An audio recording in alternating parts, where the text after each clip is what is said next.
Volta no Folha no Ar, primeira edição desta segunda-feira chuvosa. Aproveitei o intervalo, olhei por ali pela janela, como que chove, hein?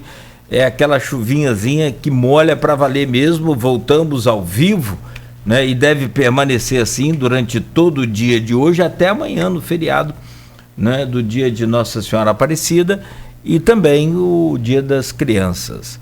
No oferecimento dos laboratórios Plínio Bacelar e Proteus Serviços de Saúde e Medicina Ocupacional, com a qualidade certificada ISO 9001-2015 e Unimed Campos. Cuidar de você, esse é o plano. Bom, estamos conversando hoje com a Bruna Araújo, diretora da Diretoria de Auditoria, Controle e Avaliação da Secretaria de Saúde. A Bruna é especialista é farmacêutica também, mas é especialista em auditoria, né? É especializada em auditoria de saúde e ainda em gestão de saúde pública. E é baseado justamente nesse conhecimento de gestão de saúde pública que o doutor Frederico Paes fez uma pergunta. Eu também tenho, aí me surge uma outra aqui, justamente sobre o que a gente estava conversando internamente, para te fazer, mas para não atrapalhar o raciocínio, a pergunta do doutor Frederico Paes, vice-prefeito, né, é a seguinte: depois de ter seus elogios aqui a você, ele pergunta qual o futuro da saúde pública em Campos. Bruna. Então, eu, assim, acredito que nós temos um futuro muito promissor, principalmente pelo grupo que foi formado, um grupo com muita capacidade e muito conhecimento baseado na experiência. Eu acho que a gente aprende o norte dentro da faculdade, dentro dos cursos, mas é o dia a dia que nos aperfeiçoa. E aí a gente tem dois gestores com muita capacidade, né? E acredito que a gente vai entregar para a população uma saúde mais digna, uma saúde mais humana, uma saúde principalmente mais acessível e que também comece a dividir com a população algumas responsabilidades, porque a participação social é importantíssima. E aí, quando a gente fala de divisão, a gente está falando exatamente disso, de escolher o local adequado, de compreender a rede de saúde. A gente, sem sombra de dúvidas, tem uma expectativa muito boa aí, próximo ano, para equipamentos melhores, né? A gente falou aí agora há pouco tempo do corredor do Ferreira Machado. Acho que é o mínimo, né, que a gente pode fazer, proporcionar com uma condição de atendimento digna, né, para a população. Garantir dignidade e acesso, eu acho que é a nossa obrigação e a gente está imbuído nessa causa nesses próximos 3 anos. Só uma pergunta rápida. Quanto tempo você está na saúde de Campos? Você falou que está há 20 anos em Campos, né? Você é do Sul. Mas você já está na saúde antes do governo Vladimir? Eu trabalhei... Eu entrei no serviço público dentro da faculdade. Uhum. Eu tenho hoje 19 anos de serviço público. Entrei por um projeto de pesquisa na cidade, no bairro de Custodópolis, em que, na época, minha chefe da assistência farmacêutica me chamou para fazer um estágio, e aí eu trabalhei por 3 meses como estagiária na farmácia municipal aqui do município, ganhando, meu salário era R$150. E aí eu me apaixonei. Na verdade, pelo salário? Eu me apaixonei pelo serviço. Eu não tinha pretensão de ficar em Campos, porque o calor para mim era algo que eu não conseguia me adaptar. E eu tinha minha família toda do Paraná, então a gente tinha vontade, meu pai na expectativa que eu voltasse, mas aquilo me prendeu, né? E aí foram muitos anos na assistência farmacêutica. Eu saí em 2016. E aí vivi 2 experiências como secretária de saúde em 2 municípios aqui ao meu redor, um em São Fidélis e um em Conceição de Macabu. E aí, quando iniciamos esse ano, eu recebi o convite para voltar e fiquei muito feliz, porque eu queria muito participar desse momento da cidade, dessa reconstrução. E aí estamos aí, continuando. Muito bom. Bom, e aí, eu acho que cabe uma pergunta a você sobre justamente pegando esse fio aí, né, dessa pergunta do doutor Frederico. Agora, em 27 de maio deste ano, o prefeito Vladimir anunciou uma contratação, né, um contrato e que gerou uma polêmica muito grande, no valor de 33.572.000 para terceirização do serviço da saúde em Campos. E aí, né, falando assim, grotescamente, sem detalhar, o que seria o serviço e, né, no caso agora já não interessa, até porque no outro dia, no próprio dia 28 de maio, ele anunciou que não assinaria com a empresa. E a empresa, a MX Gestão e Saúde, ela tem sede aqui em Teresópolis e ela tem a suspeita de ter tido um envolvimento com uma holding que foi uma das causadoras da cassação de Witzel, do ex-governador, então, cassado agora, o Witzel do estado do Rio de Janeiro, Wilson Witzel. Aí o Vladimir, naturalmente, colocou de lado esse projeto, mas teve gente aqui nesse programa de que afirmou para a gente, né, de que a saúde de Campos não funcionaria se não houvesse uma contratação nesse sentido, nesses termos, para colocar tudo para funcionar. Você acredita que esse seja o caminho correto, essa contratação, essa terceirização? A saúde precisa disso? A saúde precisa de gestão e precisa de gestão com capacidade, né? A gente tem um grupo muito empenhado, mas nós temos muitas frentes, né? São quase 80 equipamentos. Então, são serviços com necessidade de gestão 24 horas.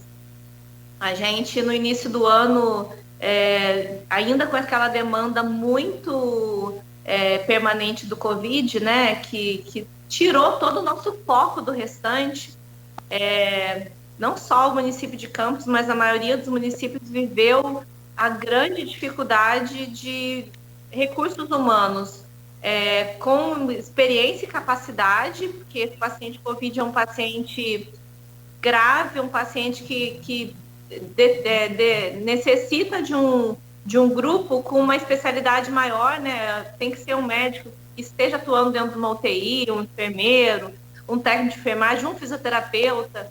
E aí a gente, quando chegou em janeiro, com essas grandes dificuldades, os nossos plantões com muita defasagem, então várias unidades que não tinham seus plantões completos e não tinha atendimento em tempo integral, e o nosso desespero é porque esse paciente, quando chegava numa unidade dessa e ele de repente podia não ser assistido, ele podia virar óbito, né?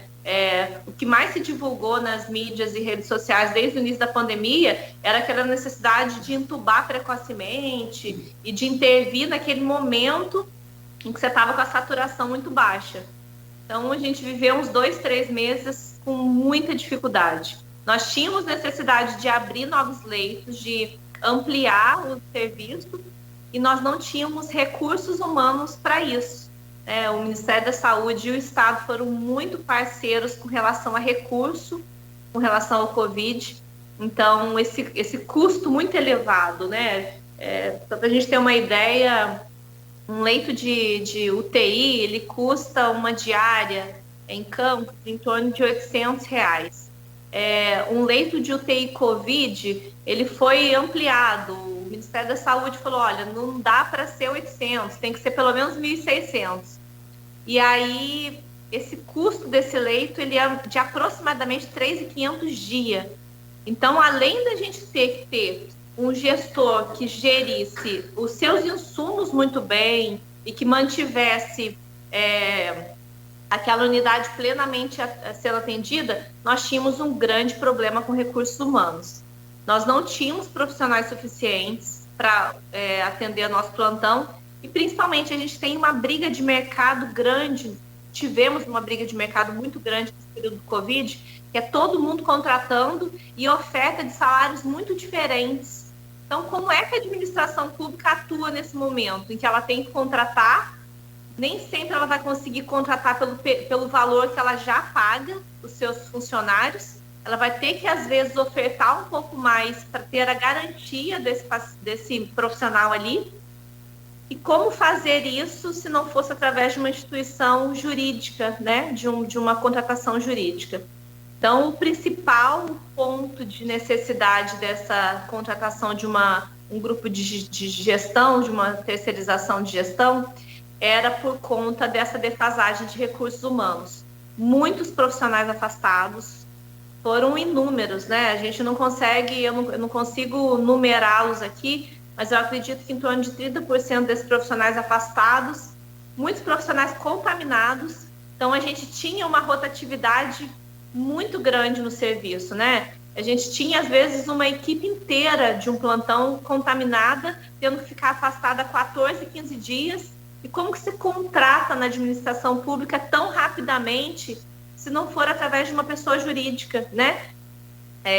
Para um paciente que estava ali no leito, que precisava do médico entrando às 7 horas da noite na troca de plantão, e que muitas vezes aquele médico que ia entrar tinha acabado de descobrir que estava com Covid e não podia mais atuar. Então, o principal fator foi a escassez de recursos humanos, de profissionais de saúde, que fez com que a gente tomasse essa decisão. Eu vou sempre achar que a saúde pública precisa muito, não só a saúde pública, mas o sistema público no país, ele precisa de pessoas com capacidade, e essa era a nossa pretensão naquele momento, de contratar alguém que tivesse capacidade técnica, experiência na área, e aí para que pudesse desenvolver esse papel junto com a gente. Nós temos um grupo que encabeça as ações, mas a gente precisa de gente desenvolvendo na ponta, né? Então, esse era o principal fator de decisão naquele momento. Mas há necessidade ainda dessa terceirização? Você acredita? Isso é só uma opinião, tá? Não é necessariamente um parecer técnico, não. É só uma opinião que a gente está trocando uma ideia aqui. Eu acho que a gente está vivendo um segundo momento, Cláudio, agora, que é a diminuição do Covid e o aumento das doenças mais prevalentes da população. Nós estamos com nossos hospitais abarrotados de gente. Nós estamos, assim, nós chegamos a ter umas 2 semanas, quase 40 pessoas em fila para UTI. Pessoas com graves e sem um leito disponível, né? E nós temos o maior... UTI comum, né? Incomum. O número de infartos... Sim, não é UTI Covid, Não, já não Covid mais. A gente tem um percentual de ocupação do Covid hoje mais baixo, né? Em torno de 60% das UTIs. E enfermaria está em torno de 30% de ocupação. E a gente já estuda a possibilidade de reverter esses leitos para UTI geral. É a nossa cobrança do Estado por uma decisão nesse ponto. E até do Ministério da Saúde, né? De que ele continue financiando, mas financia agora leito geral. Então, essa necessidade de gestão, de terceirização, ela não está totalmente esgotada, né? A gente continua com necessidade de fazer com que os nossos equipamentos funcionem plenamente. Então, se isso vai ser uma decisão do governo, eu confesso que não saberia te dizer nesse momento, mas a gente com certeza continua com a necessidade de fazer gestão plenamente nas nossas unidades. Perfeito. Bom, inclusive, tem uma pergunta aqui, justamente da Silvana, e a gente entra nessa área aí, já começa até a falar um pouco sobre a questão do aplicativo, que é o que a gente está tratando aqui agora. Vai tratar nesse bloco, né? Ela diz aqui o seguinte: Bruna, como veio a ideia do aplicativo Consulta Fácil? Como está sendo também, aí ela já entra no Outubro Rosa, que a gente deixa para o próximo bloco, e essa campanha de conscientização. Mas como que teve essa ideia do aplicativo Consulta Fácil? Então, o sistema de regulação de serviços de campos, ele já tem um sistema que ele interliga todas as redes e a população, isso foi uma briga nossa desde o início também, a pedido do prefeito, que não houvessem filas nas unidades de saúde e que a população ela pudesse chegar nessa unidade de saúde, fazer uma solicitação e ela aguardar numa fila online em que ela fosse regulada e fosse sendo atendida. Então, a gente vem trabalhando essa informação, trabalhando os nossos cadastros, porque o paciente ele recebe uma mensagem de SMS e de WhatsApp hoje, quando ele tem a sua consulta marcada. Mas aí a gente precisa, principalmente, que esse cadastro esteja correto. Se o número de telefone que ele deu foi o número do vizinho, ou o número da mãe, ou do pai, ele não vai estar recebendo essa informação. Então, a gente trabalha as duas coisas, né? Mas a gente sabia que o mundo, a evolução da informática e da tecnologia, e a gente tem necessidade de acompanhar isso, né? Então, quando a gente pensou no Consulta Fácil, nós fizemos uma primeira experiência lá em maio com o exame citopatológico, pensando que a gente precisava mais rapidamente voltar com esses exames de prevenção. Para a mulher, o citopatológico é um momento essencial, uma vez ao ano, que ela faça o preventivo, e que naquele momento a gente tem um profissional de saúde, que pode ser um enfermeiro, pode ser um médico, clínico ou ginecologista, fazendo o toque da mama, verificando se tem alguma informação ali importante para ser investigada. E aí a gente lançou um link em que a população acessava e fazia um pré-agendamento. Então a gente queria experimentar. Será que essa ferramenta ia dar certo, ia ser aderida? E aí a experiência foi muito legal e foi quando a gente começou a desenvolver esse aplicativo, e que vai ser um aplicativo que vai perdurar aí por diversos outros serviços à medida que a população vá se adaptando com essa ferramenta.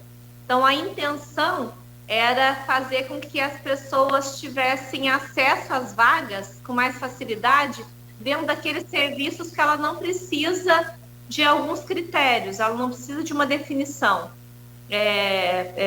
Por exemplo, de um especialista, né? Eu preciso que um clínico geral identifique essa necessidade que eu vá para um especialista. Mas, de repente, para o clínico geral, eu só preciso sentir necessidade de ser atendida, né? Por qualquer problema ou simplesmente porque eu quero fazer um check-up, né? Essa é a intenção. E que as pessoas procurem esse serviço antes de estarem doentes.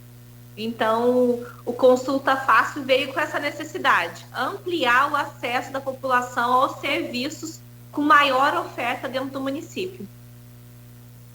Eu não consegui achar aqui no meu celular o Consulta Fácil. Peraí, só dar um busca aqui, é na lojinha, né? Lá, como qualquer outro. Então, ele ainda não é um aplicativo disponível nas lojas. Tá. Porque ele está em desenvolvimento, e o desenvolvimento principal é a utilização. Então, a gente está trabalhando esse mês, nós lançamos ele no dia 4, então ele está acessível através de um link que você entra no site da prefeitura. Sim. Está lá com o Outubro Rosa, porque a gente lançou a ferramenta com o foco principal na mamografia, né?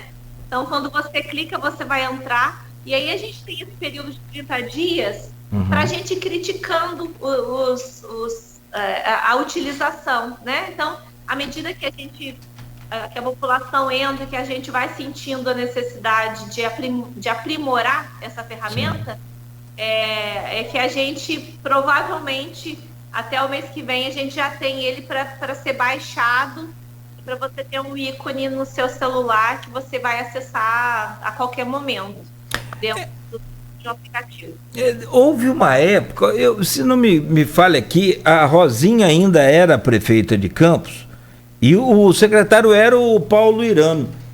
Chegou-se a contratar uma espécie de cartão saúde, eu não lembro mais agora qual o nome que era dado para essa operação, mas Ah, sim, tá aqui o link, até o Beto já passou aqui, se puder postar então aí para mim, no nosso streaming aqui, o linkzinho, depois você posta ali, por favor, Beto. Mas eu me lembro que ia ter um cartão, né, a população ia ter acesso a um cartão, não me lembro o nome mais, e isso ia facilitar de fato, porque hoje difícil a pessoa que não tem um celular, né? Então acho que nem precisa mais dessa coisa de cartão. O próprio celular esse aplicativo já é o começo então desse atendimento online, né? Isso, pelo que eu entendi. É o início desse processo. Uhum. E o Consulta Fácil, ele tem várias vertentes importantes aí. Nós temos um nível de absenteísmo, que é quando a gente fala da falta presencial naquilo que você requereu, né? No serviço, quando você falta sim. ao exame, quando você falta à consulta, o nível de absenteísmo é muito grande. Ele beira 40% de tudo aquilo que a gente agenda, a gente perde. Uhum. E aí muito disso pode estar na falta do recebimento da informação pela população. Porque como o mecanismo hoje é um mecanismo que você vai na unidade e solicita em tempo real. Então, eu preciso de uma colonoscopia. Eu vou lá na unidade de saúde, apresento meu encaminhamento, ou sair do consultório do médico, apresento encaminhamento, e eu já no mesmo momento o operador responsável ele insere no sistema e você fica numa fila virtual. O ideal é que quando você tem esse cadastro atualizado, a população ele recebe a confirmação do seu exame, agendei hoje. Em até 24 horas você já recebe uma mensagenzinha com a data, horário, local do seu procedimento. Uhum. Quando você salva o número da regulação no seu WhatsApp, né, na sua lista de contatos, você recebe também por ali, e você pode inclusive cancelar. Se naquele dia eu tenho um compromisso, eu cancelo e automaticamente eu volto para a fila para um novo agendamento. Mas a gente percebia que as pessoas ou não recebiam esse SMS ou não estavam muito adaptadas.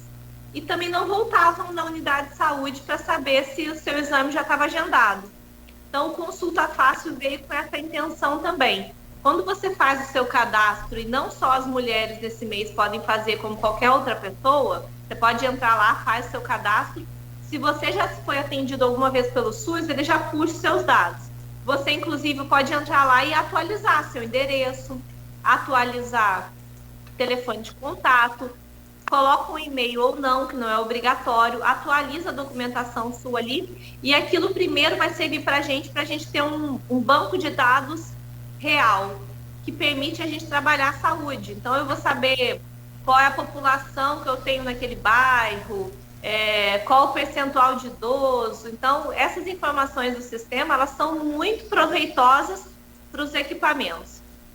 No segundo momento, quando eu fiz o cadastro, eu abro numa tela e essa tela me permite saber todos os meus serviços que eu tenho solicitado no município. Então, você vai ver lá, tem uma consulta de cardiologista solicitada e você vai acompanhando o status daquele procedimento. Nesse momento eu entrei em fila, fui regulado e agora está agendado para o dia tal. Quando você clicar, você pode cancelar e você vai poder acompanhar tudo que você solicitou na rede de saúde em tempo real no seu aplicativo. Então, esse para a gente é o grande ganho de um acesso online. Principalmente por isso, todo mundo usa celular hoje, né? Sim. Né? Todo mundo tem um telefone, né? Tem gente que tem mais de um.